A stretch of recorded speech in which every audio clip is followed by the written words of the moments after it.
I am among those who think that for this reason, science has great beauty. Ini adalah pidato Marie Curie pada tahun 1911 saat memenangkan hadiah Nobel keduanya. And with its great spiritual strength, will in time cleanse this world of its evils, its ignorance, its poverty, diseases, wars, and heartaches. Maria Salome Sklodowska-Curie, perempuan pertama yang dihadiahkan penghargaan Nobel, juga satu-satunya yang mendapatkan penghargaan bergengsi tersebut 2 kali, yakni pada bidang fisika dan pada bidang kimia. Meski 100 tahun telah berlalu sejak Marie Curie memenangkan hadiah Nobel, bidang sains bisa dibilang masih didominasi oleh laki-laki. Dalam dunia sains, perempuan adalah minoritas. Berdasarkan data yang dikeluarkan oleh UNESCO Institute for Statistics, terdapat kurang dari 30% peneliti dunia adalah perempuan. Data ini juga menunjukkan sejauh mana para perempuan ini bekerja di sektor publik, swasta atau akademik, serta bidang penelitian lainnya. Sejumlah penelitian menemukan bahwa perempuan yang berkecimpung di bidang sains, teknologi, teknik, dan matematika memiliki kesenjangan yang berpengaruh pada pekerjaan mereka. Pertanyaannya adalah, mengapa hal ini terjadi? Beberapa alasan yang sering digunakan untuk menjawab pertanyaan ini adalah: pertama, adanya hambatan atau kesenjangan gender. Hal ini disebabkan stereotip bahwa laki-laki lebih cocok untuk pekerjaan dan keterampilan tertentu daripada perempuan. Sebab, perempuan dinilai lebih halus, lembut, dan lemah sehingga tidak cocok untuk pekerjaan keras. Di Indonesia sendiri, khususnya di daerah pedesaan, masih banyak perempuan yang hidup dalam jebakan standar sosial yang tidak memungkinkan mereka untuk melakukan apa yang mereka inginkan. Masyarakat telah memformulasi aktivitas perempuan menjadi sangat terbatas dengan ikatan-ikatan kewajiban yang bias gender. Kedua, akses terhadap ilmu pengetahuan. Bias gender yang telah berlangsung lama ini membuat anak perempuan dan perempuan tidak memiliki akses yang luas terhadap perkembangan ilmu pengetahuan.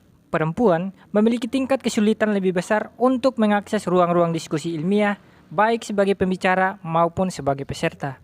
Tanggung jawab domestik yang membuat perempuan lebih banyak menghabiskan waktunya di rumah. Sementara itu, jikapun diberikan kesempatan untuk berbicara, tidak jarang perempuan tampil hanya sebagai pelengkap angka keterlibatan perempuan demi terlihat bahwa pelaksanaannya memiliki nilai kesetaraan. Yang terakhir, terbatasnya ruang gerak perempuan.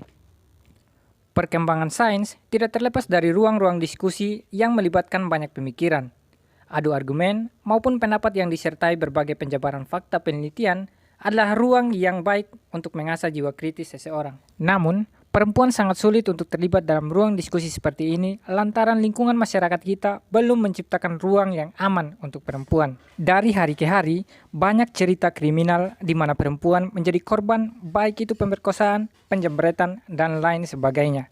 Ini tentu saja menakutkan.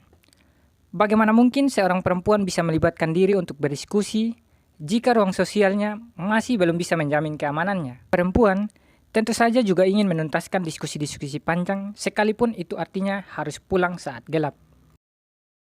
Secara global, proporsi ilmuwan perempuan dan perempuan yang bekerja di bidang teknologi masih jauh lebih rendah daripada laki-laki.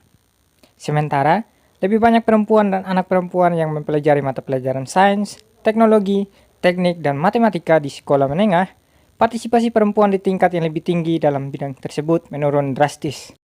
Lakshan Mueller, Olaf Lorentzen, dan Anupam Bejena dari The British Medical Journal memberikan analisisnya yang berjudul Perbedaan Gender tentang bagaimana ilmuwan mempresentasikan pentingnya penelitian mereka. Studi observasi menemukan bahwa perempuan tetap kurang terwakili di Fakultas Kedokteran dan di Pusat Penelitian Ilmu Kehidupan dan universitas. Selain itu, perempuan juga mendapatkan gaji yang lebih rendah, menerima lebih sedikit hibah penelitian, dan sedikit kutipan dari makalah penelitian mereka daripada rekan penelitiannya yang adalah laki-laki.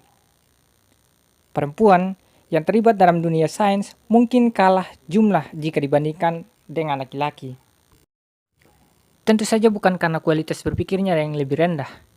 Jangan lupa, Marie Curie adalah salah satu bukti bagaimana kualitas berpikir seorang perempuan.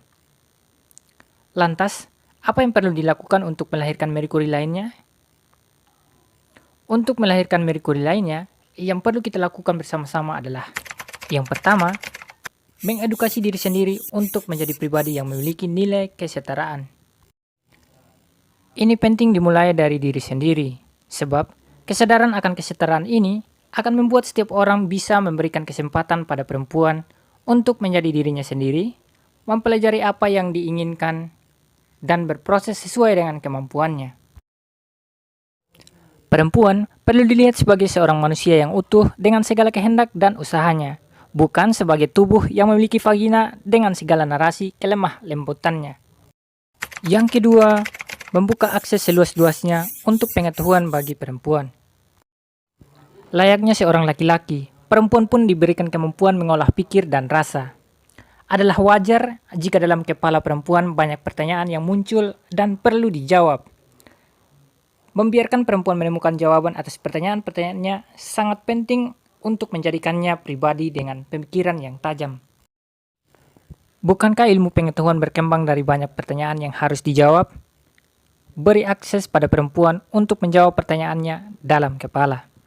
Yang ketiga, menciptakan ruang yang aman bagi perempuan untuk bebas mengekspresikan pikirannya. Masyarakat perlu berhenti memberi label negatif atau mempertahankan stigma negatif pada perempuan yang sedang mencoba menjelajah dunia ilmu pengetahuan. Tidak perlu pula mengatakan, semakin pintar, semakin susah dapat jodoh, atau jangan pulang malam, nanti akan dirampok atau diperkosa, atau kenapa pulang malam, macam pelacur saja, atau jangan banyak omong di depan suami atau pacarmu, hormatilah dia, dan narasi-narasi lain sebagainya. Berhentilah membuat narasi-narasi yang tidak berguna seperti itu, karena itu hanya akan mengkerdilkan dirimu sendiri. Jadi, perempuan bukanlah tidak bisa berprestasi. Mereka hanya memiliki lebih sedikit rintangan untuk bisa menunjukkan prestasi mereka. Bahkan, untuk memulai saja susah. Di luar sana, ada banyak Marie Curie lainnya yang berkontribusi dengan caranya masing-masing untuk ilmu pengetahuan. Tapi, jumlahnya tidak banyak. Mari menambah angka itu bersama-sama. Dimulai dengan hal yang paling sederhana, yakni melihat perempuan dan laki-laki sebagai manusia yang sama-sama layak diberikan kesempatan yang sama. Karena kita semua setara. Sekali lagi, karena kita semua setara.